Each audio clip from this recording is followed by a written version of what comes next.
Bom dia, boa tarde, boa noite, seja qualquer que for o horário que você estiver assistindo.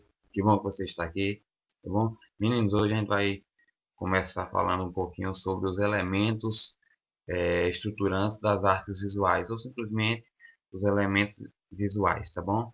Então, o que é que você precisa entender? Que toda a arte visual, ela é composta por esses elementos, tá certo? E são vários, mas os principais são o ponto, a linha, a figura, a textura e a cor. E a gente vai falar de cada um deles. Então, meninos, ó, esses são os elementos visuais: o ponto, a linha, a figura, textura, cor. A gente vai falar de cada um deles agora para continuar a nossa aula.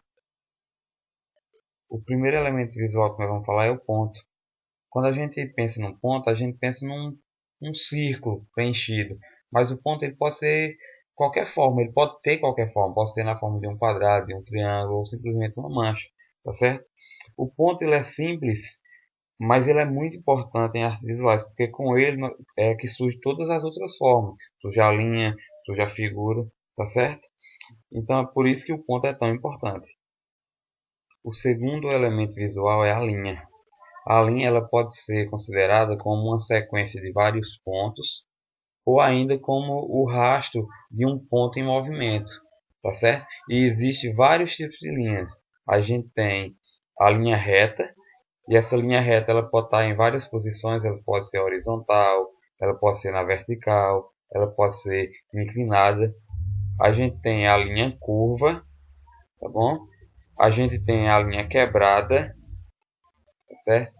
A linha ondulada e a linha em espiral. E com essas linhas a gente pode fazer diversas figuras.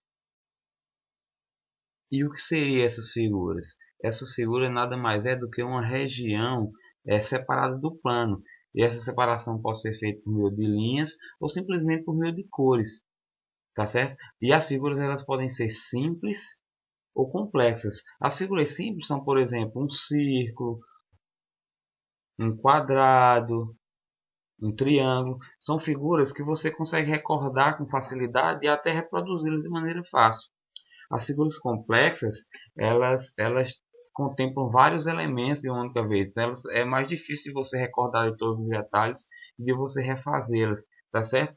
A gente tem dois exemplos aqui, ó, um quadro pintado por Tarsila do Amaral, chamado São Paulo, onde ela coloca várias figuras simples, tá vendo aí? Várias figuras simples, ela une para formar uma tela bem complexa.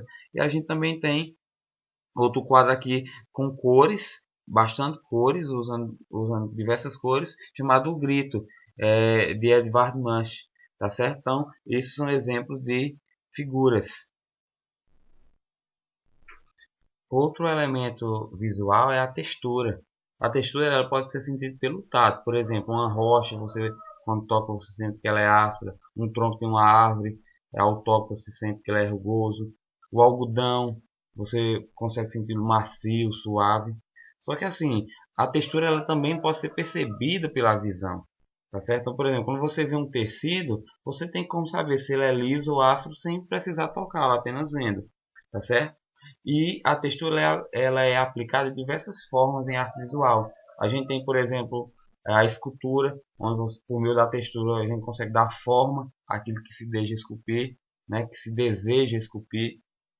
A gente tem um exemplo aqui, o Pensador, de Augusto Rodin, tá certo?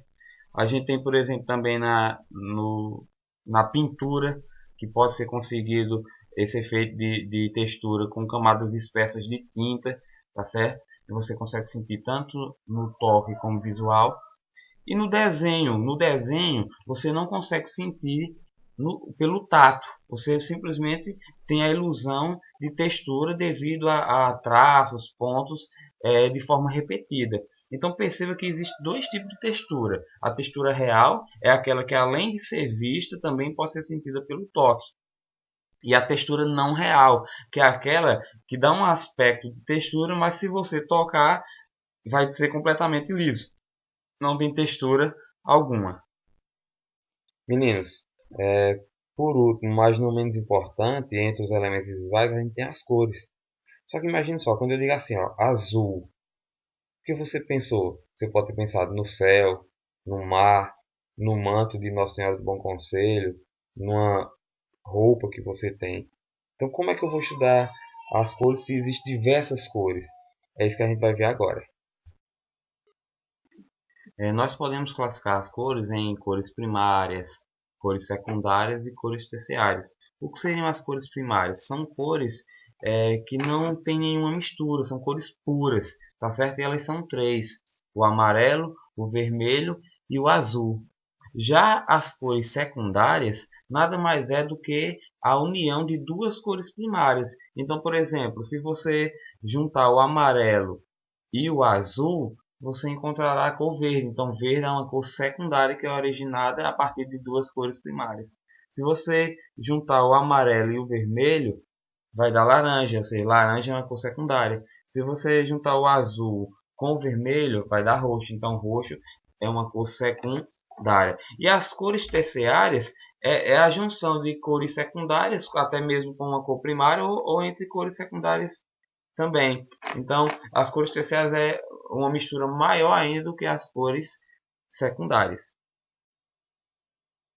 As cores elas também podem ser classificadas em neutras, quentes e frias.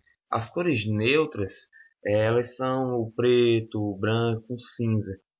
As cores quentes são cores derivadas do vermelho, são cores vivas, cores que lembram fogo. E as cores frias são cores derivadas do azul, que lembram tristeza, que lembram gelo, por exemplo. Em uma obra de arte, você pode combinar as cores, e essa combinação de duas ou mais cores, ela é chamada de harmonia, tá certo? Aí a gente tem três tipos de harmonia. A gente tem a monocromia, que é quando você utiliza apenas uma cor de diferente tonalidade. Por exemplo, aqui a gente tem uma pintura toda em azul, azul claro, azul escuro, tá certo? E as tonalidades vão mudando e dá a harmonia das cores. A gente tem a isocromia, que é quando você usa, por exemplo, uma única cor, só que com seus derivados, não uma única cor, minto. São várias cores, mas todas derivadas a partir de uma só, que nem é o caso dessa pintura aqui dessa mulher. E todas derivam do vermelho, tá certo? E a gente tem a policromia, que é quando você faz uma pintura, por exemplo, com vários e várias cores, usando todas as cores que você desejar. É isso. Então, a gente finaliza por aqui e até a próxima aula.